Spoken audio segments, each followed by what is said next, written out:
Okay, sociology class, we made it to the halfway point, and I promise things get better around after this point.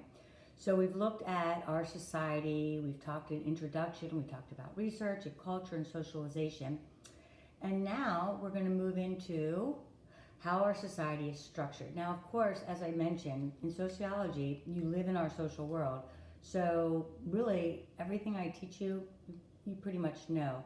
But I'm bringing it up to your awareness, back to your awareness. We know our society is structured in predictable relationships, but we don't always understand how that might affect our social interaction. So again, not every society is structured the same way as well. So as we explore different social worlds, we see that they're structured differently based on their social positions, otherwise known as status. So we're going to look at the way our society is structured into predictable relationships. And this includes our social positions, and our society is organized not only in social positions, but certainly the social relationships that we have. Okay, so if you think about the way our society is structured, we think about positions in our society. And if I said something like athlete, all of a sudden you get an idea in your mind.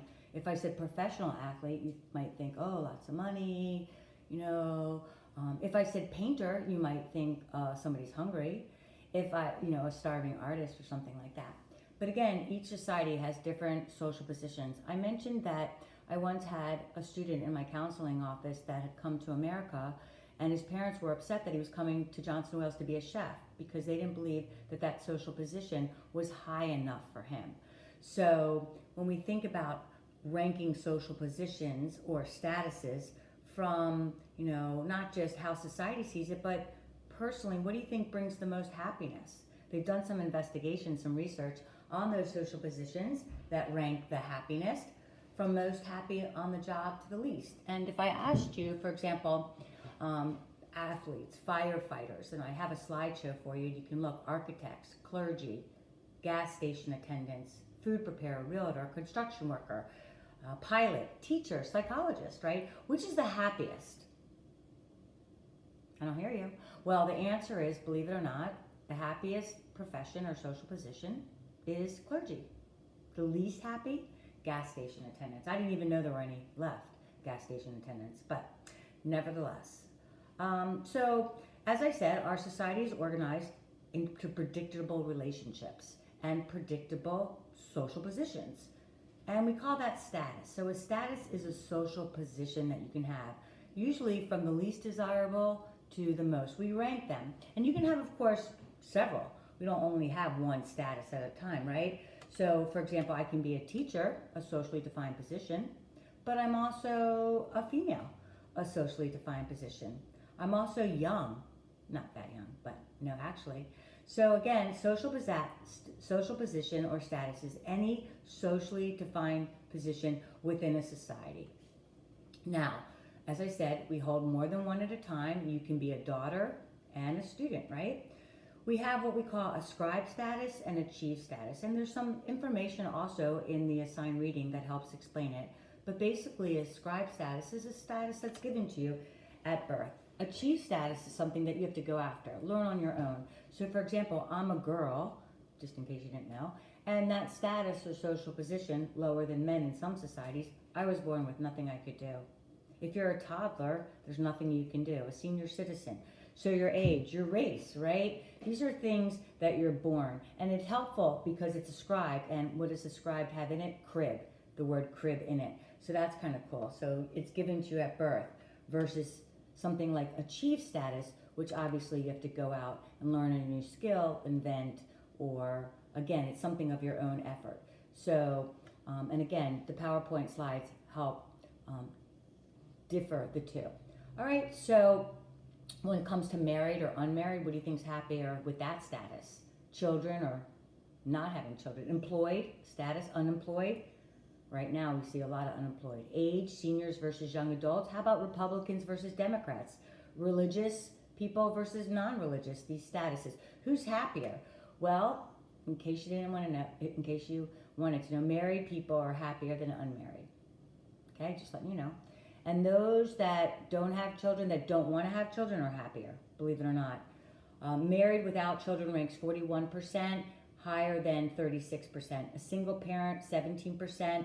And I have some more stats on the slides for you as well. Retired, overall, the most happiest at 38%. So kind of interesting.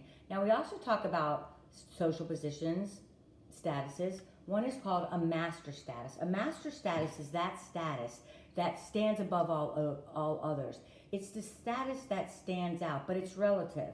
Because, for example, if I'm a female and I'm amongst all men, then my master status would be my gender or my female status. But if I'm with all women, then that's not going to stand out. We would say in society that one status or social position that always stands out is someone who might be have a disadvantage, somebody who might have maybe one arm instead of two, or perhaps they're in a wheelchair. We see that before everything, and all of a sudden our status is somehow different than the next person. So research shows that disability actually often serves as that master status, overriding all other personal characteristics. Of course, if you were with everybody that had a disability, then those that didn't would stand out. My brother went to Howard, which is a predominantly African-American school. I'm white, just in case you didn't know, my brother's white. So as a Caucasian would be his master status, right? Many individuals are the only African-American in their school. Maybe you've been in that circumstance. And so you had that as a master status. Now, we've got statuses, but we also have what's called a role. A role is basically understood as, well, the expectations that go with that social position. So if you have a status, like mother, and I said, okay, here's the job description that goes with it. It's right here, it's a piece of paper. What is the expectations that go with that status? Well, as a mother, you're going to care for your child, you're going to support, you're going to be there, all the things that we think of. So when you don't adhere to the role, we have a problem, and that affects social relationships. For example, if you're a mother-to-be, that's your status, we would expect the role would be that you wouldn't smoke, right? You would care for it. So if you don't follow that role, we can honestly say that it's going to affect some type of structural interaction. If you're married and that's your status, the social role goes that you're gonna, just in case you didn't know this, monogamy. You don't go out with other people. So if you don't follow the role, obviously we have a really hard time with that. It's like, for example, doctors that have been found out to be sexually abusive to their clients, or police officers. The status is one that's person's in our best interest. So when they don't follow the role, we have a harder time. I mean, anybody who commits that kind of crime, we're going to have a problem with. But when we hold that person up to a different standard, for example, a priest that's found out, as opposed to just anybody on the street. Again, you can understand why, because we hold them to a different standard based on their social roles or their expectations that go along. When you leave the status, maybe you retire, you're no longer expected to perform that role. So it's called role exit. For example, if you are someone who consumes a lot of alcohol, you might term alcohol use disorder alcoholic. That's a status, right? Social position. But if you don't do it anymore, you leave it, role exit. We wouldn't expect to find you in a bar, okay? Just saying. So we also have role strain.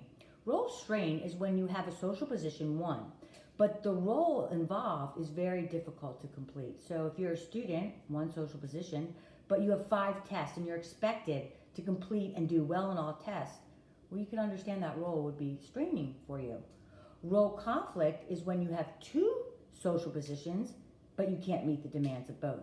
2 social positions, role conflict. So if you're a mother and a wife, maybe your children are there, but also your spouse, and it's very hard. Maybe you're a wife and you're employed. So again, you might have some strain there. So we've got role strain, role conflict, role exit, and they're all really you can understand because probably you've witnessed some of them in your own life. For example, if you have to work or be in class, how are you supposed to meet the demands of both? You can't, right? So you would certainly have a role conflict. So all of this affects our social interaction, obviously, based on our social positions. For example, I might have a potty mouth, right? But if I see a priest, I'm certainly going to change my interaction, right? I'm not going to certainly maybe have the same communication style, right? So we can understand that our relationships might be altered based on our social positions.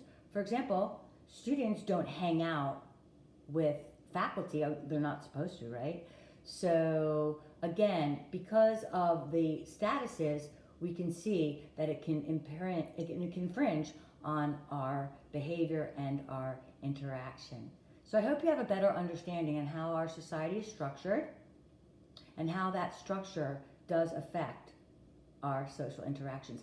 And again, sociology doesn't present new information, but it's interesting because, for example, in some very rural areas of Japan, say, there's a hierarchy that's different in our society. Men, or the gender of male, takes over age. So, for example, if you're a young boy, you would have a higher social position than you might your mother. But in our culture, age might trump gender.